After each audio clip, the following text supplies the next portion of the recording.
नमस्कार, अवतार मीडिया में आपका स्वागत है। आपके साथ मैं रीना झाबालियान। खबरों का रुख करेंगे, लेकिन उससे पहले एक नजर डालते हैं इस वक्त की हेडलाइंस पर। कांग्रेस छोड़कर जाने वाले नेताओं पर करण मारा का जुबानी हमला, बताया मौका परस्त। बीजेपी पर ऑपरेशन लोटस का आरोप।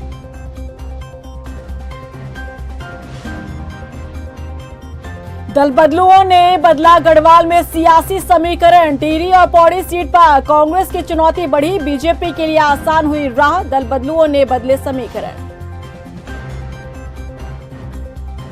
केंद्रीय चुनाव आयोग ने उत्तराखंड के गृह सचिव को हटाया, आचार संहिता के पालन को लेकर सख्त हुआ निर्वाचन आयोग। अधिकारियों के कामकाज भी निगरानी के रडार पर।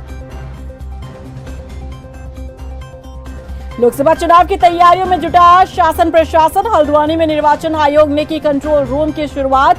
लोहाघाट में मतदान के लिए बनाए गए 185 पोलिंग बूथ। और चलिए बुलेटिन की शुरुआत कर लेते हैं। केंद्रीय चुनाव आयोग के निर्देश पर उत्तराखंड के गृह सचिव शैलेश बगोली को हटाने के निर्देश दिए गए हैं। इसके अलावा इलेक्शन कमीशन ने कई अन्य राज्यों के गृह सचिवों को हटाने के निर्देश भी दिए हैं। जो गृह सचिव के साथ साथ सचिव मुख्यमंत्री का भी दायित्व निभा रहे थे। वहीं आचार संहिता लागू होने के बाद उत्तराखंड में निर्वाचन आयोग ने सख्ती बरतनी शुरू कर दी है। 2 दिन में 40,000 जगहों से प्रचार प्रसार के पोस्टर बैनर हटाए गए हैं। वहीं 1 मार्च से अब तक निर्वाचन आयोग की टीमों ने लगभग 7 करोड़ रुपए कैश बरामद किए हैं। 17 मार्च और 16 मार्च में हम लोगों ने लगभग 40,000 स्टैब्लिशमेंट्स में से डिफेसमेंट रिमूवल की कार्रवाई की है और इसमें प्राइवेट और सरकारी दोनों तरह के एस्टैब्लिशमेंट्स शामिल हैं।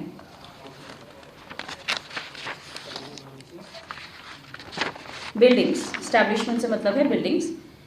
लगभग 40,000 बिल्डिंग्स पर से डिफेसमेंट रिमूवल की कार्रवाई की गई है पिछले 2 दिनों में। और कैश और लिकर सीजर की कार्रवाई भी लगातार हो रही है। 7 करोड़ का सीजर हम आचार संहिता लगने से पहले ही कर चुके थे और सभी हमारी जो फ्लाइंग स्क्वाड्स हैं, एसएसटीज हैं और क्विक रिस्पांस टीम QRTs हैं, वो भी गठित की जा चुकी हैं और ग्राउंड पर एक्टिवेटेड हैं। उत्तराखंड लोकसभा चुनाव में सियासी पार्टियां सभी समीकरणों को साधते हुए रणनीति के तहत चुनावी मैदान में उतरने की तैयारी कर ही रही थी कि अचानक कांग्रेस से आई एक तरफा इस्तीफों की बाढ़ ने पूरा समीकरण ही बदलकर रख दिया। कांग्रेस से बीजेपी में आने वाले दल बदलुओं के कारण अब किस तरह के समीकरण बनते दिख रहे हैं, इस रिपोर्ट से समझिए। कांग्रेस में आई इस्तीफों की बाढ़, दल बदलुओं ने बदला समीकरण। कैसे होगा कांग्रेस का उद्धार? लगातार घट रहा पार्टी का जनाधार। राजनीति शहमात का खेल है। इस खेल में जो खिलाड़ी जितना माहिर होगा, परिणाम उतना ही बेहतर होगा। इन दिनों उत्तराखंड में दल बदल की राजनीति जोरों पर है। कांग्रेस में मानो एक तरफा इस्तीफों की बाढ़ सी आई है। दल बदलते इन नेताओं ने अब सूबे के चुनाव में समीकरण भी बदल डाले हैं। लोकसभा चुनाव से ऐन पहले एक एक कर कांग्रेस नेता जिस तरह से बीजेपी में शामिल हुए हैं, उसने कांग्रेस को और सदमे में डाल दिया है। पहले से ही अपनी खिसकती सियासी जमीन को किसी तरह संभालने की कोशिश कांग्रेस कर रही थी कि सालों से साथ निभाने वाले कई कांग्रेस नेताओं ने एकाएक पार्टी को झटका दे डाला। पूर्व विधायक से लेकर मौजूदा विधायक ने पार्टी को अलविदा कह दिया। मनीष खंडूड़ी हो या फिर धन सिंह नेगी, अनुकृति हो या फिर लक्ष्मी राणा या फिर बद्रीनाथ से मौजूदा विधायक रहे राजेंद्र भंडारी, सभी का इस्तीफा पत्र एक ही जैसा नजर आ रहा है, जो कि सबको हैरान कर रहा है। यदि बीजेपी के दावे सच साबित होते हैं तो निश्चित ही लोकसभा चुनाव से पहले उत्तराखंड कांग्रेस को बड़ा झटका लगना तय है। कांग्रेस में था तब तो मैंने हामी भरी होगी, बिल्कुल भरी होगी, ना वाली तो कोई बात ही नहीं है। पर आज मैं भारतीय जनता पार्टी हूँ। मेरा फर्ज है, मेरे अधिकार है, मेरी नीति है, मेरी सोच है कि मैं भारतीय जनता पार्टी का जो भी प्रत्याशी वहाँ पर घोषित हुआ, बलूनी जी घोषित हुए हैं, उनको भारी मतों से जिता करके पार्लियामेंट में भेजूं और निश्चित रूप से 5 सीटें उत्तराखंड से भारतीय जनता पार्टी फतह करेगी। इस बात में कोई दो राय नहीं कि 2014 और 2019 में उत्तराखंड की 5 लोकसभा सीट पर जीत दर्ज करने वाली बीजेपी 2024 में हैट्रिक लगाने की तैयारी में है। वहीं हार से हाफती कांग्रेस ऑक्सीजन की तलाश कर ही रही थी कि एकाएक पार्टी से इस्तीफा देते नेताओं ने कांग्रेस को स्ट्रेचर पर पहुंचा दिया है। ऐसे में थोड़ा बहुत जो समीकरण साधने की कोशिश कांग्रेस कर रही थी, उसे दल बदलुओं ने फिर से बदल कर रख दिया है। बीजेपी तो ये दावा भी कर रही है कि कांग्रेस की और कई विधायक उनके संपर्क में हैं। यदि बीजेपी के दावे सच साबित होते हैं तो निश्चित ही लोकसभा चुनाव से पहले उत्तराखंड कांग्रेस को बड़ा झटका लगना तय है। तो ये सभी का चरित्र क्या है जो बीजेपी में गया है, और ऐसे जो चरित्रवान लोग अगर ये बीजेपी में चले जाएं तो इससे शुभ संकेत कांग्रेस के लिए कुछ नहीं हो सकते। हम दोबारा से पूरी मेहनत के संग अपने जमीनी कार्यकर्ता के संग कांग्रेस को खड़ा करेंगे। और आप देखिएगा भंडारी जी के जाने के बाद एक अलग सा उत्साह कांग्रेस के कार्यकर्ताओं में पूरे चमोली जनपद में है। वो ये पूछ रहे हैं कि चमोली में मरने वाले 17 लोग जो करंट से मरे और जोशीमठ बर्बाद हुआ, हमारी बेटी अंकिता को न्याय नहीं मिला, केदारनाथ में सोने की चोरी भी उसकी अभी तक जांच नहीं बैठी, उसके बाद भी भंडारी अपने लालच में, अपने को बचाने के लालच में बीजेपी में गए हैं। हम पूरी ताकत से भंडारी की जाने के बाद जो घर बैठे हुए निष्क्रिय कार्यकर्ता थे वो भी कल से घरों से बाहर निकले हैं, जो हमारे लिए उत्साह बढ़ाने वाला है। फिलहाल कांग्रेस के हाथ से पहाड़ फिसलता दिख रहा है। राजेंद्र भंडारी के इस्तीफे के बाद गढ़वाल कांग्रेस मुक्त हो चुका है।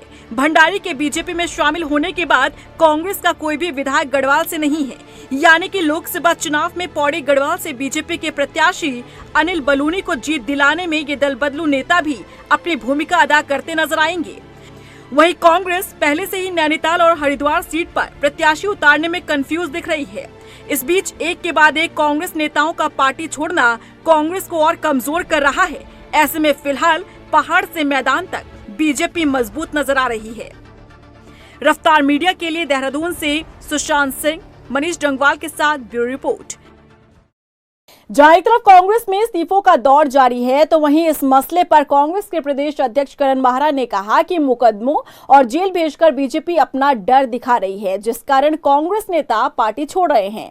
इतना ही नहीं, कांग्रेस प्रदेश अध्यक्ष का कहना है कि बीजेपी ने एक ऐसी वॉशिंग मशीन बनाई है जिसमें दागी नेता बाद में क्लीन होकर निकलते हैं, यानी बीजेपी में शामिल होते ही वही नेता पाक साफ हो जाते हैं। देखिए, बीजेपी का जो ऑपरेशन लोटस आपने जिसको नाम दिया है, उसका ये सेकंड पार्ट है। पहले पार्ट में इन्होंने सरकारें गिराई, जनता की चुनी हुई, और अब सेकंड पार्ट में ये विपक्ष के नेताओं को डरा के धमका के या तो पार्टी ज्वाइन करा रही है या उनको जेलों में डालने का काम कर रहे हैं। उसी के तहत लगातार यहाँ भी इसी तरीके की घटनाएँ घटी, चाहे वो अतुल रावत से उसकी शुरुआत हुई हो, बड़कोट, उन पर मुकदमे थे, उनको डाउन करने की कोशिश की गई। जब बीजेपी ज्वाइन कर ली तो मुकदमे को दबाने की कोशिश हुई। उसके बाद जो शिकायत करता था वो हाईकोर्ट गए, हाईकोर्ट से फिर निर्देश मिले तो आज उनके ऊपर मुकदमे दर्ज हुए। हरिद्वार लोकसभा सीट से बीजेपी के टिकट पर चुनाव लड़ रहे पूर्व मुख्यमंत्री त्रिवेंद्र सिंह रावत ने देहरादून के धर्मपुर विधानसभा में चुनावी कार्यालय का उद्घाटन किया। इस दौरान त्रिवेंद्र सिंह रावत ने अपनी जीत का दावा किया। त्रिवेंद्र ने कहा कि हरिद्वार लोकसभा सीट पर जीत और हार दोनों का नया इतिहास बनेगा। हमारे कार्यक्रम आज हमारे प्रत्याशी त्रिवेंद्र सिंह रावत जी और क्षेत्र के लोकप्रिय विधायक और अब पूरी विधानसभा का चुनाव के केंद्र ये कार्यालय बनने वाला है। हल्द्वानी में शांतिपूर्ण ढंग से चुनाव संपन्न कराने के लिए निर्वाचन आयोग ने कंट्रोल रूम की शुरुआत की है। जिला निर्वाचन अधिकारी वंदना सिंह ने बताया कि कंट्रोल रूम से मतदान से जुटी किसी भी तरह की जानकारी दी जाएगी। उन्होंने बताया कि कंट्रोल रूम और एमसीएमसी कक्ष 24 घंटे काम करेगा। आम जनता शिकायत दर्ज करा सकती है, साथ ही इलेक्शन कंट्रोल रूम है, उनके नंबर्स के माध्यम से भी शिकायत जारी जो है अपनी दर्ज करा सकते हैं। किसी भी माध्यम से हम लोगों को भेज सकते हैं, लिखित रूप में हमें भेज सकते हैं। विशेष रूप से मेरा अनुरोध रहेगा कि सी विजिल ऐप, क्योंकि ईसीआई ने बनाया है, उसका सब लोग इस्तेमाल करें, उसको डाउनलोड करें। और कोई भी आदर्श आचार संहिता के उल्लंघन की कंप्लेंट होती है, आपकी नज़र में कोई ऐसा मामला आता है, तो आप उसको ऐप के माध्यम से उस शिकायत को दर्ज कराएं, तो आप उसकी जो निस्तारण की प्रगति है उसको भी ट्रैक कर पाएंगे। और जो निस्तारण संबंधित टीमों ने किया है वो भी आप लोग देख पाएंगे। वहीं लोहाघाट में मतदान की तैयारियां तेज है। चुनाव की जिम्मेदारी संभाल रही एसडीएम रिंकू बिष्ट ने बताया कि क्षेत्र में मतदान के लिए 185 पोलिंग बूथ बनाए गए हैं, जिसमें 1,08,037 मतदाता अपने मताधिकार का इस्तेमाल करेंगे। उन्होंने बताया कि 85 वर्ष से ऊपर के बुजुर्ग और दिव्यांगजनों के लिए घर बैठे मतदान की व्यवस्था की गई है। इच्छुक मतदाताओं का बीएलओ घर घर जाकर फॉर्म भरवाएगा। चमन लोहाघाट विधानसभा के लिए आचार संहिता लागू होते ही 24 घंटे के अंतर्गत जितने भी हमारी सरकारी भवन और कार्यालय थे उसमें से निर्वाचन सामग्री हटा दी गई है। हमारी आदर्श आचार संहिता की टीम तथा एफएसटी टीम फील्ड में है। चमन लोहाघाट विधानसभा में इस समय हमारे 185 पोलिंग बूथ हैं। 1,08,037 जो है हमारे मतदाता हैं, जिसमें से 56,631 तो मेल हैं, बाकी हमारी फीमेल मतदाता हैं। और ईराकोट हमारा सबसे बड़ा मतदान स्थल है, जिसमें कि 1160 हमारे मतदाता अंकित हैं। कुलोली है जिसमें कि हमारे सबसे कम मतदाता 88 मतदाता अंकित हैं। हमारे 35 सेक्टर मजिस्ट्रेट तैनात है इस विधानसभा में और 5 जोनल मजिस्ट्रेटों की निगरानी में ये रहेगा। हल्द्वानी में सिटी मजिस्ट्रेट ने आचार संहिता का उल्लंघन करने पर 20 अस्पताल के सीएमएस को कारण बताओ नोटिस जारी किया है। दरअसल बेस अस्पताल परिसर में सरकारी योजनाओं के होर्डिंग लगे हुए थे, जिस पर सिटी मजिस्ट्रेट ने एक्शन लिया है। उन्होंने बताया कि उन्हें सी विजिल ऐप पर भी आचार संहिता के उल्लंघन की 15 शिकायतें मिली हैं। इसी क्रम में एक शिकायत हमें सी विजिल के माध्यम से भी प्राप्त हुई और हमारी जो फ्लाइंग स्क्वाड है उसके माध्यम से भी हमने इसको वेरीफाई कराया है। तो बेस हॉस्पिटल परिसर जो हमारा है उसमें इस तरह की सामग्री अभी पाई गई है, तो उनके जो प्रमुख चिकित्सा अधीक्षक हैं उनको स्पष्टीकरण और नोटिस इसमें इश्यू किया गया। रुड़की में रेलवे कर्मचारियों ने बीजेपी विधायक प्रदीप बत्रा के खिलाफ प्रदर्शन किया। दरअसल बीजेपी विधायक प्रदीप बत्रा गंगनहर पर एक पुल बना रहे हैं, जिसका रास्ता रेलवे कॉलोनी से होकर गुजरेगा। रेलवे कर्मचारी सुरक्षा का हवाला देते हुए इस रास्ते का विरोध कर रहे हैं। उनका कहना है कि रेलवे की जमीन पर आम रास्ता नहीं बनाया जा सकता। ये मामला है हमारे जो माननीय प्रदीप बत्रा जी हैं विधायक, वो यहाँ से नहर के उधर से पुल बनवा के और रेलवे कॉलोनी से रास्ता, उनकी मंशा है रेलवे कॉलोनी से रास्ता देने की, हम पब्लिक के लिए खोलना चाहते हैं। और हमारी जो कॉलोनी की सुरक्षा है, रेल कर्मचारी की सुरक्षा है और उनके परिवार की सुरक्षा में सेंधमारी करना चाह रहे हैं। लोहाघाट में उप जिला चिकित्सालय की बदहाल व्यवस्थाओं को लेकर लोगों में नाराजगी है। लोगों का आरोप है कि उप जिला अस्पताल में मरीजों का इलाज करने के लिए डॉक्टर नहीं है। मरीज इलाज के लिए आते हैं, लेकिन उन्हें दूसरे अस्पतालों के लिए रेफर कर दिया जाता है। उन्होंने बताया कि अस्पताल सिर्फ फार्मासिस्ट के भरोसे चल रहा है। एक किराए में रहती है, छोटा बालक है, उल्टी दस्त हो रही है, उसको लेके आया था। कोई काउंटर में केवल फार्मासिस्ट के अलावा कोई बैठा नहीं। कोई कहीं एक के पास जा रहे हैं तो वो इधर जाओ कह रहे हैं, उधर जाओ दूसरी जगह जाओ। मतलब कोई प्रॉपर व्यवस्था, प्रॉपर क्या व्यवस्था ही नहीं है अस्पताल, बदहाल व्यवस्था अस्पताल की है। और यहाँ पे कोई फिजिशियन है ना, हड्डी स्पेशलिस्ट है, कोई डॉक्टर ही नहीं है भी तो टाइम से नहीं आ रहे, टाइम से बैठ भी नहीं रहे। सुबह 9 बजे से आए हुए अभी आ रहे हैं डॉक्टर साहब। तो सरकार को करना चाहिए ना टाइम से इनको भाई। दिनेशपुर में आगामी त्योहार में शांति व्यवस्था बनाए रखने के लिए सीओ ओपी शर्मा और थाना अध्यक्ष नंदन सिंह रावत ने स्थानीय लोगों के साथ बैठक की। बैठक में त्योहारों के मद्देनजर नगर और थाना क्षेत्र में शांति व्यवस्था बनाए रखने की लोगों से अपील की गई। साथ ही त्योहारों के रंग में भंग डालने वालों के खिलाफ सख्त कार्रवाई करने की भी बात कही है। इसके अलावा यातायात नियमों का उल्लंघन करने वालों पर भी कार्रवाई होगी। देखिए, आज जो है थाना परिसर में संग्राम व्यक्तियों व्यापारियों की मीटिंग हुई है। पुलिस के कर्मचारी और अधिकारी मौजूद थे, जिसमें यह मीटिंग में निश्चित किया गया कि होली का त्यौहार सभी लोग शांतिपूर्वक मनाएंगे।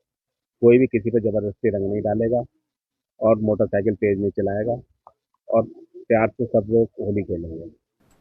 गदरपुर में डाबर लिमिटेड और उषा सिलाई स्कूल का ग्रामीण खूब फायदा उठा रहे हैं। दरअसल संस्था ने खटौला गांव में 15 महिलाओं को सिलाई टीचर की ट्रेनिंग देकर सक्षम बनाया है। कंपनी के एचआर हेड दिनेश शर्मा ने बताया कि डाबर अपनी सामाजिक दायित्व परियोजना के तहत महिलाओं को आत्मनिर्भर बनाने की कोशिश कर रही है। उन्होंने कहा कि इस पहल में उषा सिलाई स्कूल भी सहयोग कर रहा है। डाबर द्वारा एक जीवंती संस्था है जो कि अपना सामाजिक उत्तरदायित्व को निर्वहन करने के लिए समाज में विभिन्न कार्यक्रम आयोजित करती हैं। और हम लोग इन डिफरेंट इनिशिएटिव्स के थ्रू कोशिश करते हैं कि समाज में हम किसी न किसी रूप में आसपास में कम्युनिटीज़ में रहने वाले सभी नागरिकों को उनको आत्मनिर्भर बनने में उनकी सहायता कर सकें। और इसी इनिशिएटिव के द्वारा हमारे यहाँ एक चलाए जा रहे कटिंग और टेलरिंग सेंटर का में ट्रेनिंग प्राप्त कर रही 15 महिलाओं ने कटिंग टेलरिंग सेंटर में पहले 6 महीने का प्रशिक्षण प्राप्त किया। और इसी के साथ फिलहाल इस बुलेटिन में बस इतना ही, लेकिन चलते चलते एक नजर डालते हैं इस वक्त की हेडलाइंस पर। कांग्रेस छोड़कर जाने वाले नेताओं पर करण मारा का जुबानी हमला, बताया मौका परस्त, बीजेपी पर ऑपरेशन लोटस का आरोप।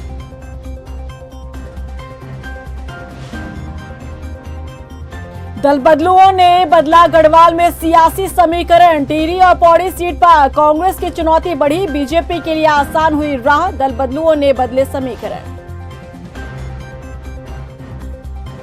केंद्रीय चुनाव आयोग ने उत्तराखंड के गृह सचिव को हटाया, आचार संहिता के पालन को लेकर सख्त हुआ निर्वाचन आयोग, अधिकारियों के कामकाज भी निगरानी के रडार पर। लोकसभा चुनाव की तैयारियों में जुटा शासन प्रशासन, हल्द्वानी में निर्वाचन आयोग ने की कंट्रोल रूम की शुरुआत, लोहाघाट में मतदान के लिए बनाए गए 185 पोलिंग बूथ।